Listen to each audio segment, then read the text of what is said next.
Samantala, mahigpit na seguridad naman ang ipinatutupad sa Veterans Memorial Medical Center sa harap ng nalalapit na paglaya ni Pampanga Representative Gloria Macapagal Arroyo. Nagtipo naman sa harap ng VMMC ang ilan sa mga taga-suporta ng dating Pangulo. Ang update sa sitwasyon doon, alamin natin mula sa aming kasamang si Jervis Manahan, mag-uulat ng live.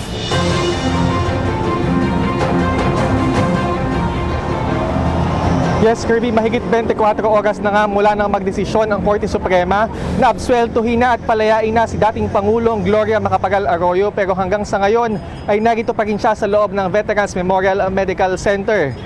Hindi pa kasi dumarating dito yung release order mula sa Sandigan ng Bayan para mapalaya na yung dating Pangulo. Mula sa ating pagbabantay kanina, wala naman tayong namataan ng mga VIP, mga kamag-anak o mga abogado na pumasok o lumabas mula sa main gate ng ospital. Pero ayon sa impormasyong ating natanggap, nasa loob daw ng ospital ang asawa ni Arroyo na si dating First Gentleman Mike Arroyo at ilan sa mga dating niyang cabinet secretaries. As of now, patuloy na iniintay dito yung release order. May isang grupo ng Arroyo supporters na nagpunta dito kanina, dala-dala yung banners in support of CGMA.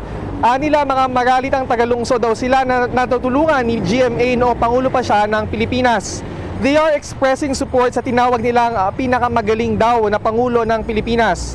Dagdag pa nila na yung 4-piece daw ay dapat i-credit kay dating Pangulong Arroyo at hindi kay dating Pangulong Aquino dahil siya raw ang gumawa nito noong 2008. May isang tarpaulin din na isinabit dito ang isang supporter niya, welcoming naman yung paglabas ng dating Pangulo.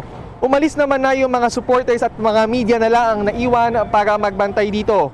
Mayroon ding mga tauhan ng QCPD na ipinadala dito para magiging secure yung lugar. So far, maayos pa naman yung sitwasyon dito. Hindi naman isinarado yung mga kalsada at madali pa namang nakakapasok at nakakalabas yung ibang pasyente ng ospital. Yan muna ang latest mula dito sa VMMC. Balik sa'yo, Kirby.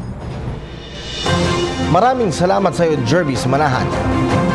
Hi, ako si Ria Fernandez. Mag-subscribe na sa PTV YouTube channel. I-click lang ang subscribe button.